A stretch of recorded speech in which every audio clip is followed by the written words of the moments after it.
I mean, Lou, you're absolutely right. For me, the two lessons that struck me from Lucien's piece was that, firstly, it's to create the capacity to use the word, as Bruce said, think about your business, to take a step back from the operational imperatives and give yourselves the luxury of that space and time to contemplate what it is you're doing, what's the marketplace telling you about your current core business.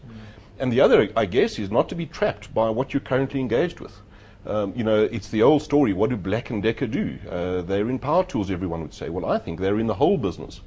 And you need to see the perspective of what your business really is more widely than just welding two bits of metal together to create a device. And I think that's what you guys have done so successfully. 100%. And I think, you know, a lot of it is really intrinsic. It's in the core of your business, the ethos, the culture, yep. the way in which you engage as a team internally and with your clients. And so many people ask, sorry. I want to get onto that point in just a second. We need a bit more time to talk about that ethos, the way in which you take a mindset of a business which is in the getting your hands dirty and getting them into a thinking business, transform the entire operations of a company. But when one looks at it, Anton, to take a business when you've got the luxury of time, and Lucien had the luxury of time because in good times was thinking about the future. A lot of people haven't engaged, unfortunately, there. They're now in a position where it's survive or die. Yes. Unfortunately for them, they've got to take the view that Lucien took in the good times. They've got to do that in the bad times. I mean, that's in essence the problem, but it doesn't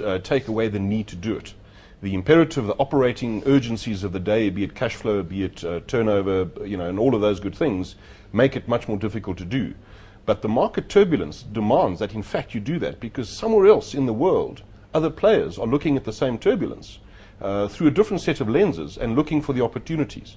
The entrepreneur's challenge is how do they apply enough effort and energy to the survival of the business of today, but create the same insights that the outsiders are doing out of the turbulent circumstances. You've got to bring those two together now more than ever before.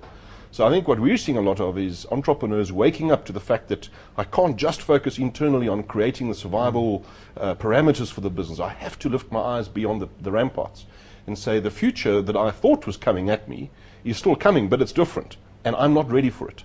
And of course, every day that goes by without creating the preparation exacerbates the problem even further. But it's not